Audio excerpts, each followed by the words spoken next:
Përshëndetje të nderuar teleshikues, ja ku jemi përsëri së bashku në emisionin 8-8 në A1 Report. Sot kam kënaqësinë t'ju bëjmë dije që përballë meje është një drejtues demokristian, është zoti Zev Bushati. Faleminderit që jeni me mua. Mirëmbrëma, mirë se u gjet. Ju, zoti Bushati, jeni presidenti i Unionit Demokristian, në mos gaboj. Po. Cila është diferenca me organizimet e tjera demokristiane? Po, këtë union ne e patëm themeluar me datën 7 dhjetor të vitit që shkoi. 4 parti, 3 demokristiane dhe 1 kristian-demokrate, u bashkuam së bashku dhe e krijuam këtë union. Normalisht që përpara se sa të vinim te ky bashkim, kemi bërë disa negociate sigurisht. Edhe diskutime në lidhje me qoftë në debate është krejt normale. Po, edhe me mënyrën se si do të funksionojë ky union, mbasi siç dihet të 2 parti, Partia Aleancë Demokristiane dhe Partia Kristian-Demokrate janë majorancë, ndërsa 2 partitë e tjera, Partia Demokristiane dhe Lidhja Demokristiane janë në opozitë. Megjithatë, ne arritëm domethënë të gjejmë një formulë se si mund të bashkëpunojmë partitë me njëra tjetrën, duke ruajtur vehtësinë secilit subjekt politik, por duke parë që në momentet kur vinë fushatat elektorale, të bashkojmë interesat tona me qëllim që elektorati ynë demokristian të mos coptohet. Dhe do ishte një domosdoshmëri sigurisht për të konvertuar nga organizime modeste në organizime imponuese. Sepse sigurisht në rastin shqiptar, nuk e di kultura demokristiane a sjell vota? Mendoj se po. Merrni dhe nga muslimanët besoj vota, pra nga pjesa muslimane e shqiptarëve. Nga të gjithë. Do të thotë që më varet se si ne arrim që ta zbërthejmë filozofinë e demokracisë kristiane tek elektorati. Kur ato e shikojnë që kjo është një filozofi e cila ndërton rrugë, ndërton spitale, ndërton si gjitha filozofitë e tjera që ne i shohim domethënë si filozofi që nuk kanë lidhje me aspektet fetare, atëherë njerëzit na përkrahin. Kur ne i bindim ato që janë pikërisht demokristianët europian, ata të cilët të ndërtuan Europën perëndimore, edhe tani po e ndërtojnë të gjithë Europën, edhe lindjen Europën, pjesën lindore të Europës. Në fakt Europa është laike, pavarësisht së tërës. Është një organizim krejt laik, koncepti i shtetit është koncepti laik, shoqëria pavarësisht rasti i Italisë është më specifik për shkak edhe të Vatikanit ku Jo, nuk jam plotësisht dakord me këtë që thoni ju, se nuk është thjesht Italia, por ka edhe shtete të tjera siç janë gjermanët, spanjollët, hollandezët, anglezët, nuk di, domethënë, po këtej nga ana e Europës lindore janë domethënë një mori e madhe shtetesh të cilët në themel të tyre kanë besimin e krishterë. Kështu që nuk është se është parë. Jo shtetet, shoqëria ka në themel të tyre besimin, sepse shtetet kanë demokraci në themel të tyre, kanë laicizmin. I kanë të ndara pushtetet në mënyrë më të mirë të mundshme për sa njohin paktën teorikisht. Po jo të gjithë, se ka për shembull këtej nga Europa lindore shtete që kishën e tyre ortodokse e kanë edhe. Ju i referoheni zonës Ballkanit. Jo vetëm Ballkanit, edhe Europa.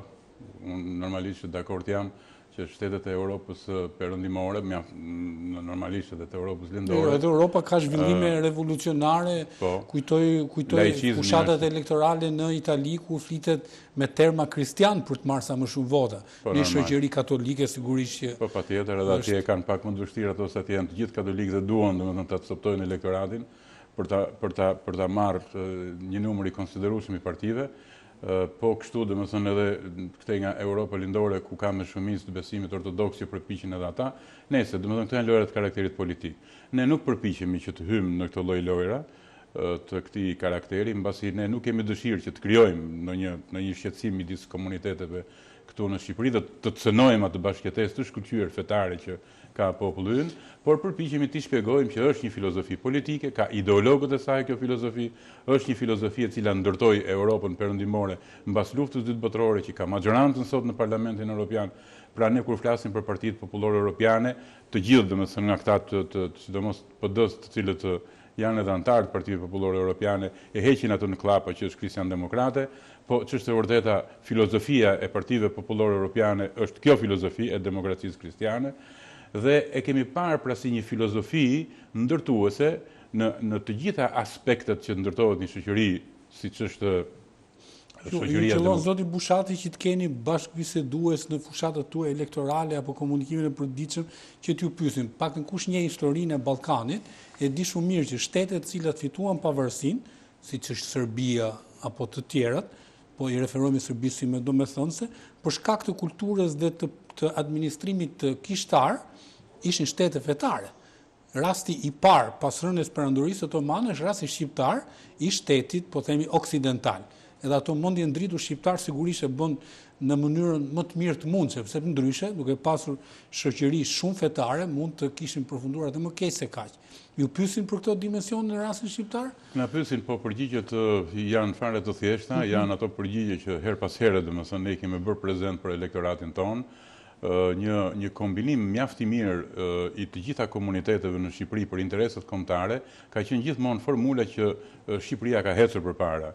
Siç ishte edhe rasti domethënë i shpalljes së pavarësisë dhe i qeverisë së parë shqiptare, ku kryeministri u zgjodhi Ismail Qemali dhe zëvendës kryeministri u zgjodhi Dom Nikol Kaçorri. Normalisht pati edhe nga komunitetet e tjera fetare, pati edhe ortodoks, pati edhe bektashi.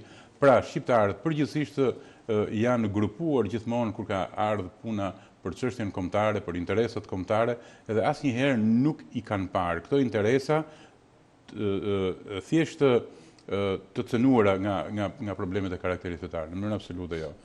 Në fakt, unë si ndjekës prej 20 e sa viteve të politikës shqiptare, pas here kemi hasur në shqetësimet komunitetit katolik për përfaqësimin e komunitetit katolik në qeverisje. Edhe kur flas për 20 vjet, unë jam i vëmendshëm për 20 vjet, mbaj mend shkrimet të caktuara, kam bërë emisione të caktuara, kam komunikuar me përfaqësues komunitetit tuaj. Sot si është i përfaqësuar sipas jush? Ju jeni me aleancën qeverisë, mos gaboj. A është e përfaqësuar ky komunitet në qeverisjen e sotme? Dhe si ishte në qeverisjen e djeshme, nëse mund të flasim? Është vërteta, ne nuk kemi përpjekur që të bëjmë ndonjë sondazh, por më tepër jemi njohur për këtë fenomen nga sondazhet që të tjerët kanë bërë, se si është e përfshirë në qeverisje edhe raporti midis komuniteteve fetare. Kam vënë re her pas here që ka pasur shqetësime, që është e vërtetë dhe ju keni plotësisht të drejtë për këtë, edhe për një përfshirje jo siç duhet e komunitetit katolik në qeverisjen e vendit, në administratën publike. Kjo, mendoj unë, vjen ndoshta edhe nga një mungesë kujdesi që tregojnë drejtues të caktuar të ekzekutivit, po qoftë edhe të politikës dhe të legislativës, të gjitha së bashku janë të gjitha llojet e pushteteve, për të pasur një ekuilibër për sa i takon këtyre. Shiko, nëse ne do të flasim që demokraci është një dhunë, në thonjza, e shumicës ndaj pakicës, nëse ata janë gjithmonë shumicë, ata gjithmonë fitojnë. Domethënë kjo pakicë që i bie që të jetë komuniteti. Demokracia gjen segmentet dhe rregullon nëpërmjet institucionesh dhe ligjesh që edhe pakica tjetër konsiderohen, ndryshe nuk është demokracia. Kjo e vërtetë është, por tash nuk mundet dot të gjesh domethënë me ligj domethënë ta mbështesësh pikërisht faktin se ti duhet që të kesh një shpërndarje të komuniteteve në qeverisjen e vendit. Ky është një kujdes domethënë që duhet ta tregojnë përgjithsisht ata të cilët e drejtojnë këtë vend. Unë nuk them për shembull që ky lloj komuniteti e ndjen veten komod dhe është i përfaqësuar, se e shoh që ka shqetësime, edhe nuk ka shqetësime të vogla. Tani si vin për shembull këto? Është fare e thjesht kur mund të them që Partia Aleanca Demokristiane, që është një parti e cila në themel të filozofisë, pra siç thash, ka filozofinë e demokracisë kristiane, bën një marrëveshje me Partinë Socialiste dhe mbetet jashtë domethënë ekzekutivit. Tani unë nuk them për shembull që ju mbetet pse kë përfaqësoni, atëherë ju përfaqësoni këtë komunitet edhe doni nëpërmjet të subjektit politik tash që ju hapen vende. Jo, ti tregoj i vëmendshëm. Unë nuk të rekomandoj dhe as të orientoj se çfarë duhet bësh, por ti për shembull duhet të tregohesh mjaft i vëmendshëm. Edhe je ti ai i cili duhet ta shpërndash dhe duke e shpërndarë në mënyrë krejt barabartë, ti i kënaq të gjitha domethënë grupimet, të gjitha komunitetet, dhe ti nuk krijon idenë që shiko se njëri nga këto komunitete po keq trajtohet. Njëri nga këto komunitete po diskriminohet, por të gjithë domethënë ndjen veten të qetë dhe të barabartë. Shiko, kur flasim për këto gjëra, unë nuk kam parasysh vetëm Shqipërinë. Kam parasysh për shembull. Ka praktika, sigurisht që ka praktika. Po, edhe në vendet islamike, nuk është se flas domethënë thjesht për këto vendet e Europës perëndimore ku majoranca normalisht është e besimit katolik, te nga Europa lindore ku majoranca është e besimit ortodoks më të tash. Domethënë krejt Europa që është një kontinent që ka pasur një debat mjaft të madh pikërisht për këtë fakt që rrënjët e kësaj Europe janë të krishterëve, edhe në kohën kur po hartohej kushtetuta europiane, lindi ky debat dhe me vështirësi të madhe për të mos i hequr atë anën laike të këtij të Bashkimit Evropian, në preambulin e asaj kushtetute vendosën që të shkruajnë që Europa rrënjët e saj ka të krishtera, domethënë origjina e kësaj kështu. Kështu që unë nuk flas vetëm këtu në këtë kontinent evropian. Europa ka shumë sfida për të zgjidhur dhe besoj një nga sfidat është dhe kjo, sepse në rast se do të dëshiroj të bëhet superfuqi, siç janë Shtetet e Bashkuara të Amerikës, pra të jetë edhe Europa Shtetet e Bashkuara të Europës, padyshim që nuk mund të qëndrojë në themel kristianizmi, sepse do të jetë e hapur, do të ketë kombësi të ndryshme. E vërtetë, është e tejkaluar. Jo, këtë desha të them. Është e tejkaluar, drejt. Është e tejkaluar, po desha domethënë ta ilustroj këtë si argument jo nëpërmjet Europës, por nëpërmjet të këtyre shteteve të tjera të lindjes që janë majorancë e madhe, majorancë siç është Iraku, bie fjala që është një majorancë e madhe e besimit musliman, edhe është vetëm thjesht 1 apo 2% e besimit krishter, dhe ata kanë pasur përfaqësim dinjitoz. Ishte Saddam Hussein, po ishte Tarek Aziz, që ishte zëvendës kryeministër, që i takonte komunitetit katolik me 1%. Kështu që ky raport, kur njerëzit janë, domethënë, dhe përpiqen që të transmetojnë mesazhe, normalisht që janë të kujdesshëm. Për shembull, ka pasur një nga elementët kur nuk e morëm statusin e vendit kandidat, një nga elementët ishte që ne u akuzuam si Shtet Islamik. Normalisht të përgjigja... Nuk ishte ndihmuar një përfaqësi qeverisë kristiane. E para një herë është e thjesht fare, se është diplomacia ajo që e ka për detyrë që të sqarojë ata hollandezë, të cilët duket nuk e njohin, normalisht ata s'mund të njohin. Gjermania ka pasur. E vërtet, ishin 5 shtete domethënë, të cilët i ngritën pretendimet, edhe që ata mund t'i referoheshin kushtetutës shqiptare, e cila thotë që Shqipëria është shtet laik. Megjithatë, edhe pse për shembull ata nuk ju referuan këtij nenit të kësaj kushtetute, mundet që, siç edhe ju po e thoni, që ne të kishim demonstruar përpara tyre që ne kemi në qeverisjen e vendit 2 parti, të cilat në themel të filozofisë tyre kanë demokracinë kristiane. Edhe këto parti që ne i kemi në qeverisje, nuk është se i kemi garnityr, domethënë, nuk është se këto kanë mbushur atë listën prej 30 partish që na tregojnë ne, domethënë, se sa satelit që na vinë nga mbrapa, por vërtet ne kemi një parti të cilën e vlerësojmë, e nderojmë, e respektojmë dhe e kemi të përfaqësuar në qeverisjen e vendit. Ku, në çfarë niveli? Ajo është një gjë e diskutueshme, ajo nuk është se është në raport dhe me forcat matëse. Po normal. Dhe ajo, domethënë, është e diskutueshme. Por ama ti e demonstron, domethënë, një gjë të tillë. Pra demonstron që vërtet ne e respektojmë një vlerë, një filozofi.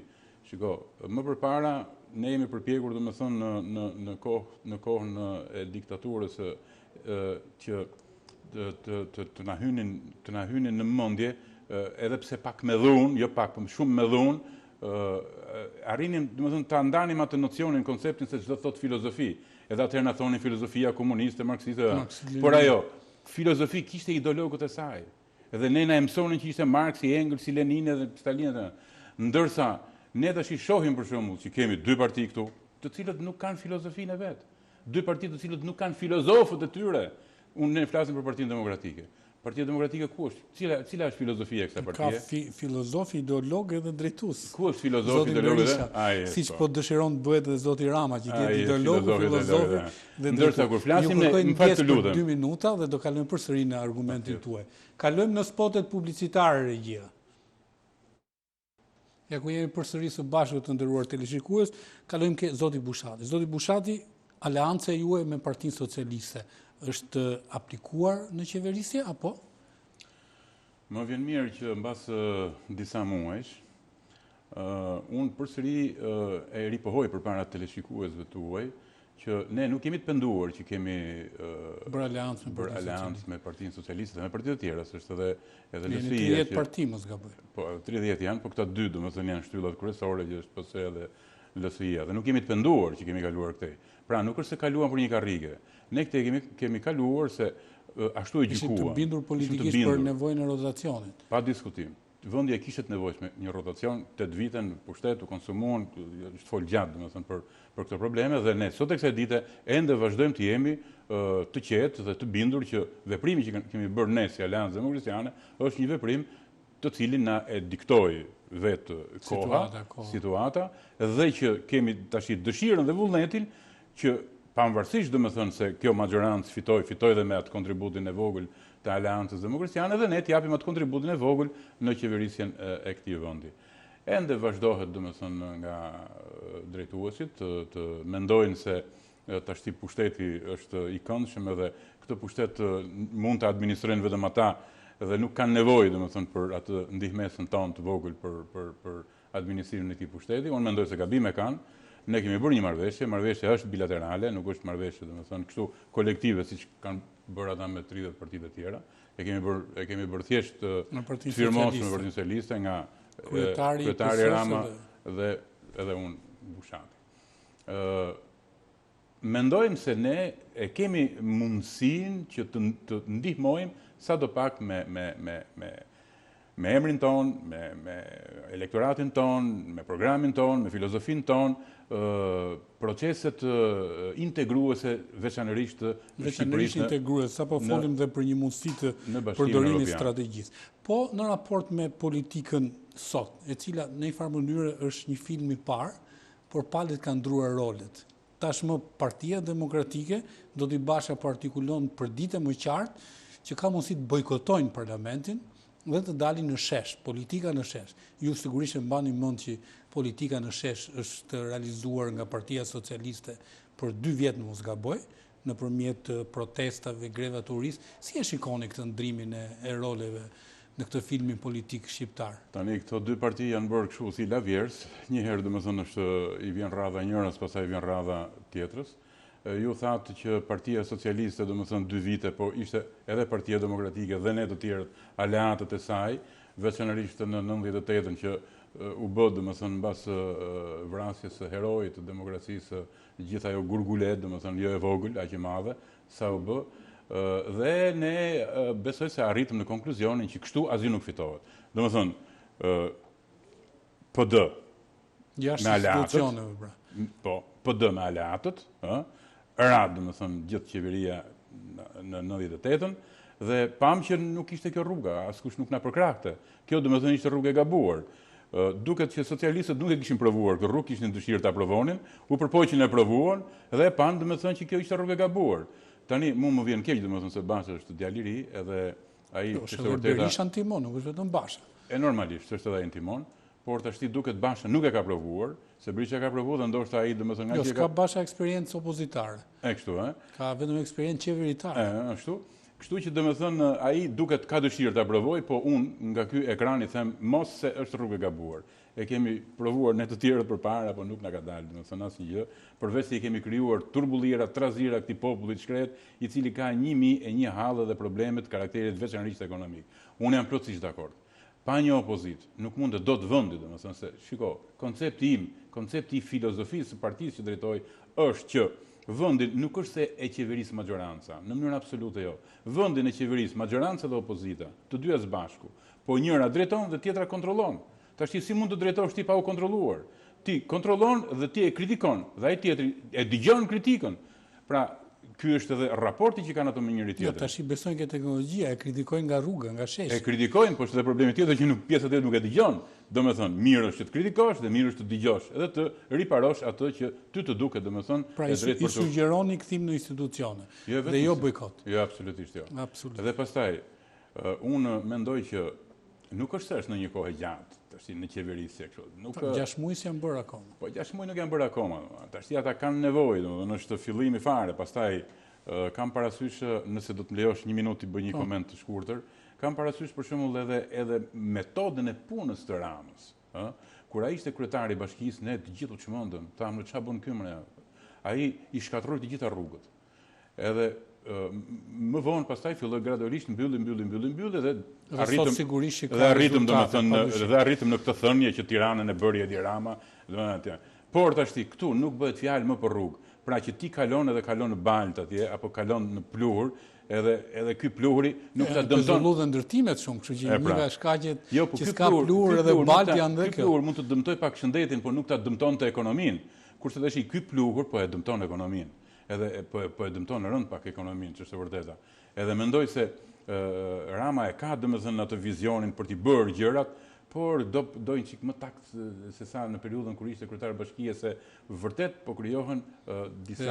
është përfaqësuesi i gjithë shoqërisë tash, jo vetëm i kryeqytetit. Jo vetëm i kryeqytetit, dhe po krijon domethënë disa probleme të karakterit financiar, ekonomik, kështu që në këtë situatë të vështirë, domethënë në këtë krizë globale, në këtë krizë domethënë që ne normalisht nuk mund të qëndrojmë jashtë, duhet pak më kujdes me qëllim që vendi ta ka përcej këtë periudhë të ndryshimit tranzitimit të pushtetit ta kaloj pak më me pak dhimbje. Zoti Bushati, ka dhe një argument tjetër sipas me shumë të rëndësishëm politik, është çështja e dosjeve.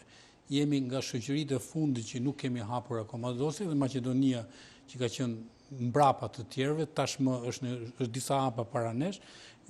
Shoqëria kristiane ka qenë nga më përsekutuarit. Kanë qenë reagimet e para në zonat caktuara, dhe sigurisht shumë priftërin dhe shumë, po themi, praktikantë të kësaj feje i kanë vuajtur në mënyrë më çnjerëzore të mundshme. Çfarë qëndrimi keni ju në raport me debatin aktual të hapjes dosjeve? Kur fillova të drejtoj Partinë Demokristiane, ishte viti normalisht 91-92 kështu, dhe në atë periudhë kohe ndryshimi i sistemit që kërkohej, domethënë komunistët, bashkëpunëtorët e sigurimit, pra ishte domethënë një kërkesë e vazhdueshme që ta ndryshonim sistemin, normalisht që duhet patjetër që ta pastronim atë lloj sistemi nga elementë të tillë që ishin dikush thoshte autor, dikush thoshte zbatues, dikush dhe ndër ta domethënë ishte edhe problemi i bashkëpunëtorëve të sigurimit. Atëherë ç'bëm ne? Ne kur hartuam atë statutin e Partisë Demokristiane, vendosëm atje 2 pika. 1 e para, nuk lejohet që Demokristian të jetë ish antar i Partisë Komuniste. 2, nuk lejohet që në rast se Partisë Demokristiane të jenë ish bashkëpunëtorë të sigurimit të shtetit. Më kujtohet edhe unë e trumbetoja, e propagandoja me forcë, domethënë këto 2 pika të veçanta, thoja unë, të statutit të Partisë Demokristiane. Një ditë më takoi një 2 shok në rrugë. Edhe njëri për tyre tha, a ka mundësi të më japësh edhe mua atë instrumentin? I thashën, kush është instrumenti? Ato tha që keni ju. Për çfarë bëhet fjalë thash? Ato tha që dini tha me anë të atij instrumenti të dalloni kush ka qenë bashkëpunëtor i sigurimit dhe kush jo.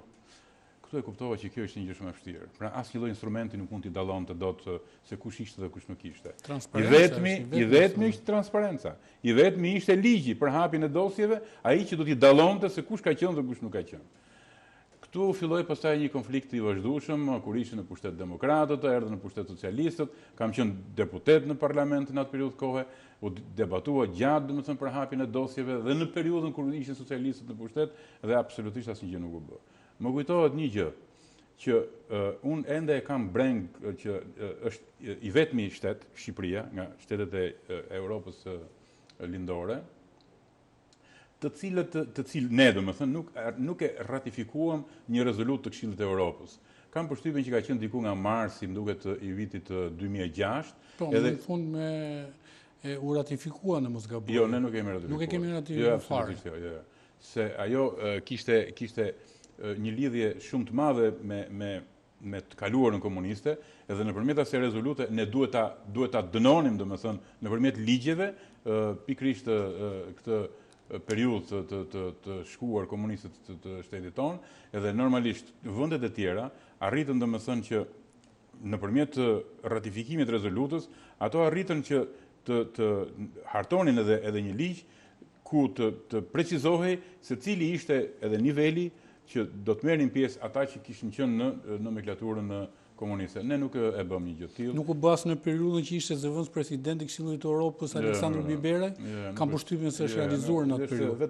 Vetëm domethënë janë thënë kështu vazhdimisht që të bëhet jo, inflacion ka dhe për integrimin evropian këtu, po jemi të fundit listës. Kështu që inflacion fjalësh ka në të gjitha fushat. Po. Okej, nuk jeni fare optimist që mund të hapen dosjen në Shqipëri pra tash me qeverinë socialiste? Unë mendoj që një vullnet ndoshta i specialistëve të Shteteve të Bashkuara apo të BE-s këtu, ose një frym e tyre për ta nxitur këtë lloj aksioni. Është nevojë, transparenca është nevojë. Por nuk mendoj që kjo ta dish kë ke përballë, paktën në raport me një përgjegjësi publike. Se sigurisht jetën private askush nuk mund t'i acënojë, po përgjegjësinë publike. Është normale. Unë kam qenë deputet atëherë, siç u thash, në parlament edhe nga 97-98 deri në 2002, ku diskutua gjërë ky problem, edhe kam qenë edhe pjesë e debatit edhe në parlament. Madje një herë në debat thash që unë nuk kam qenë bashkëpunëtor i sigurimit, edhe vërtet është unë nuk kam qenë bashkëpunëtor i sigurimit. Madje thash ka dhe nga deputet Partisë Socialiste, citova edhe një emër që tani nuk më vjen mirë ta përmend, që thash ai mund ta di, a kam qenë apo s'kam qenë, por mendoj thash unë se kjo është një çështje e cila duhet të merret me seriozitet, dhe të paktën unë nuk them që atë duhet ne ta persekutojmë se jo patyshim, por ama të pak transparent në raport me publikun. Po, transparenca edhe në një farë mënyrë një lloj sanksioni, ndaj këtyre që kanë pasur kështu dhe mund të vendosë. Sanksioni le të jetë vota, nuk ka mund përgjegjësi publike në shtet, në administrat, po në zgjedhje sanksioni është vota. Ai mund votohet edhe kemi rastin e Berlusconi në Itali, që vazhdon të kontrollojë politikën italiane, pavarësisht të tërës. Ju falenderoj zoti Bushati që ishit me mua dhe sigurisht demokrisianëve sa më shumë sukses në rastin shqiptar. Edhe unë ju falenderoj ju dhe ishte kënaqësi. Kënaqësi dhe për mua. Të nderuar teleshikues, sot ishim me një fokus demokristian në rastin e Shqipërisë, që është një shoqëri në shumicën e saj muslimane. Padyshim në filozofinë politike demokristiane dhe jo në ndarjen e shqiptarëve midis përkatësisë fetare, besoj kush e ndoqi e pak të dimension shumë të rëndësishëm. Nga unë Artur Nura, mirupafshim, emisioni ritransmetohet nesër në orën 7:30 mëngjesit, shikohet është i mundur të shikohet në A1 Report në YouTube dhe në revistën telematike përqase.com në rubrikën e posaçme. Mirupafshim. Faleminderit.